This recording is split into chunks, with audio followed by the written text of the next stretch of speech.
નમસ્કાર મિત્રો, જ્ઞાન વૃક્ષ પર તમારા સૌનું ખૂબ ખૂબ સ્વાગત છે. આજે આપણે એક એવા વિષય પર ઊંડાણમાં વાત કરવાના છીએ જે સ્પર્ધાત્મક પરીક્ષાઓ માટે, પછી એ પ્રિલિમ્સ હોય કે મેન્સ, એકદમ મહત્વનો છે. આપણો આજનો વિષય છે ભારતની અંતરિક્ષ અને સંરક્ષણ ટેકનોલોજીની અદ્ભુત સફર. વિચારો, એક સમય હતો જ્યારે રોકેટના ભાગો સાયકલ પર લઈ જવાતા હતા અને આજે એ જ દેશ ચંદ્રના દક્ષિણ ધ્રુવ પર સોફ્ટ લેન્ડિંગ કરી ચૂક્યો છે. આ કોઈ ફિલ્મની વાર્તા નથી, આ આપણા ભારતની હકીકત છે. પણ સવાલ એ છે કે આ બધું શક્ય બન્યું કેવી રીતે? ચાલો આજે ભારતની આ ગૌરવશાળી યાત્રાના દરેક પાસાને સમજીએ. તો જુઓ, આજના આપણા આ વિશ્લેષણમાં આપણે મુખ્યત્વે 5 ભાગમાં આગળ વધીશું. પહેલા આપણે આ સફરનો પાયો કેવી રીતે નંખાયો એ જોઈશું. પછી ISRO અને DRDOની સિદ્ધિઓ પર નજર કરીશું. ત્યારબાદ આધુનિક ભારતે કઈ મહાશક્તિઓ હાંસલ કરી છે એ જાણીશું.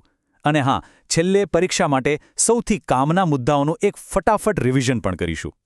તો ચાલો સેક્શન 1થી જ શરૂઆત કરીએ. સાયકલથી ચંદ્ર સુધીની સફર, એક સ્વપ્નનો પાયો.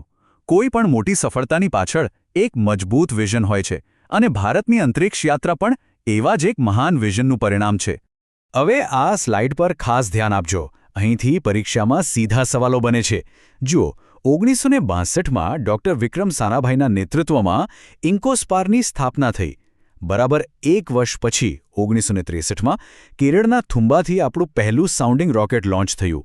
પછી આવી 15 ઓગસ્ટ 1969, જે દિવસે ઇન્કોસ્પારને નવું સ્વરૂપ આપીને ઇસરો બનાવવામાં આવ્યું. ત્યાર પછી 1972માં અંતરિક્ષ વિભાગ બન્યો અને 1975માં સોવિયત યુનિયનની મદદથી આપણે આપણો પહેલો વહેલો ઉપગ્રહ આર્યભટ્ટ લોન્ચ કર્યો. આ બધા એ પાયાના પથ્થરો હતા જેના પર આજની સફળતાની ઇમારત ઊભી છે. સારું, તો એ પાયા પર ઇમારત કેવી રીતે બની એ હવે જોઈએ સેક્શન 2માં. ઇસરો, ભારતની અંતરિક્ષ ઉડાન. અહીં આપણે એ ટેકનોલોજી અને સંસ્થાઓ વિશે વાત કરીશું જેણે ભારતના સ્પેસ પ્રોગ્રામને નવી ઉડાન આપી. દોસ્તો, આ કોષ્ટક તો ગોખી જ લેજો. હું ખાતરી આપું છું પ્રિલિમ્સમાં જોડકા-જોડો પ્રકારના પ્રશ્નો માટે આ એકદમ હોટ ટોપિક છે. સિમ્પલ યાદ રાખો, VSSC તિરુવનંતપુરમમાં રોકેટ બનાવે છે, URSC બેંગલુરુમાં સેટેલાઇટ બનાવે છે અને શ્રીહરિકોટાથી આપણે રોકેટ લોન્ચ કરીએ છીએ. અને આપણા ગુજરાત માટે ગર્વની વાત એ છે કે અમદાવાદનો SAC ઉપગ્રહો માટે કેમેરા અને સેન્સર જેવી આંખો બનાવે છે અને ઇનસ્પેસ પ્રાઇવેટ કંપનીઓને સ્પેસમાં આગળ વધવા માટે મદદ કરે છે. હવે વાત કરીએ ભારતના 2 સુપરહીરો રોકેટની. એક છે PSLV, જેને ઇસરોનું વર્કહોર્સ એટલે કે સૌથી ભરોસાપાત્ર સાથી કહેવાય છે. ચંદ્રયાન 1 અને મંગળયાન જેવા આપણા ઐતિહાસિક મિશન આના ખભે જ પાર પડ્યા હતા. અને બીજી તરફ છે LVM-3, જેને આપણે પ્રેમથી બાહુબલી કહીએ છીએ. આ ભારતનું સૌથી શક્તિશાળી રોકેટ છે, જેમાં આપણી પોતાની બનાવેલી ક્રાયોજેનિક ટેકનોલોજી છે. ચંદ્રયાન 3 અને ગગનયાન જેવા ભારેખમ મિશન માટે તો બાહુબલી જોઈએ. ઓકે, રોકેટ તો સેટેલાઇટને ઉપર લઈ જાય, પણ એ સેટેલાઇટ ઉપર જઈને કરે છે શું? તો જુઓ, ઇનસેટ અને GSAT સિરીઝ આપણને ટીવી અને કોમ્યુનિકેશનમાં મદદ કરે છે. EOS અને IRS સિરીઝ પૃથ્વી પર નજર રાખે છે, જે ખેતી, હવામાન અને આપણી સરહદોની સુરક્ષા માટે કામ આવે છે. અને સૌથી ખાસ, નાવિક. આ આપણી પોતાની દેશી GPS સિસ્ટમ છે. 7 ઉપગ્રહોની મદદથી એ ભારત અને આસપાસના 1500 કિલોમીટરના વિસ્તારમાં એકદમ સચોટ લોકેશન બતાવે છે. ચલો હવે અવકાશમાંથી પાછા ધરતી પર આવીએ અને સેક્શન 3 શરૂ કરીએ. DRDO, મિસાઇલ શક્તિનો ઉદય. અહીં આપણે જોશું કે ભારતે પોતાની સુરક્ષા માટે કેવી રીતે એક અભેદ્ય કવચ તૈયાર કર્યું છે. DRDO એટલે કે defence research and development organisation. એની સ્થાપના 1958માં થઈ હતી.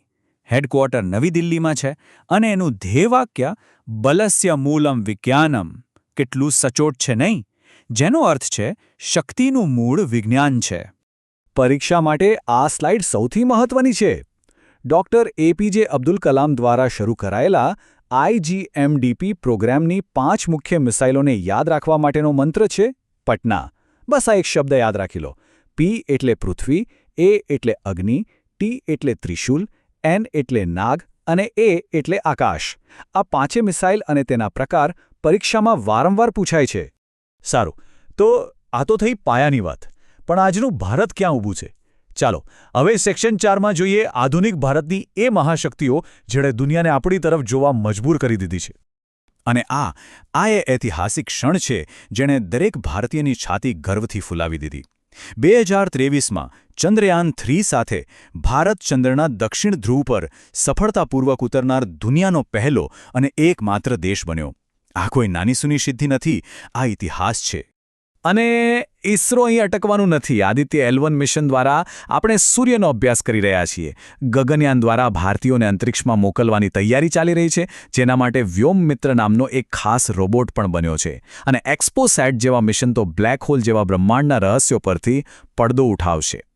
હવે સંરક્ષણ ક્ષેત્રની એક મોટી વાત, મિશન દિવ્યાસ્ત્ર. આ નામ બરાબર યાદ રાખી લેજો. આ મિશન હેઠળ ભારતે અગ્નિ 5 મિસાઇલ પર MIRV ટેકનોલોજીનું સફળ પરીક્ષણ કર્યું છે, જે ખરેખર એક ગેમ ચેન્જર છે. તો સવાલ એ થાય કે આ MIRV ટેકનોલોજી છે શું?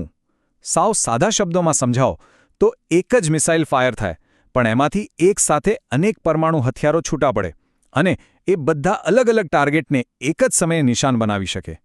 આનાથી દેશની સુરક્ષા ક્ષમતા અનેક ગણી વધી જાય છે. આપણી તાકાત અહીં જ નથી અટકતી. આપણી પાસે બ્રહ્મોસ જેવી દુનિયાની સૌથી ઝડપી સુપરસોનિક ક્રૂઝ મિસાઇલ છે. આપણું પોતાનું બનાવેલું લડાયક વિમાન તેજસ છે. અને સૌથી મહત્વનું INS અરિહંત. આ આપણી પરમાણુ સબમરીન છે, જેના કારણે ભારતનો ન્યુક્લિયર ટ્રાયડ પૂરો થયો.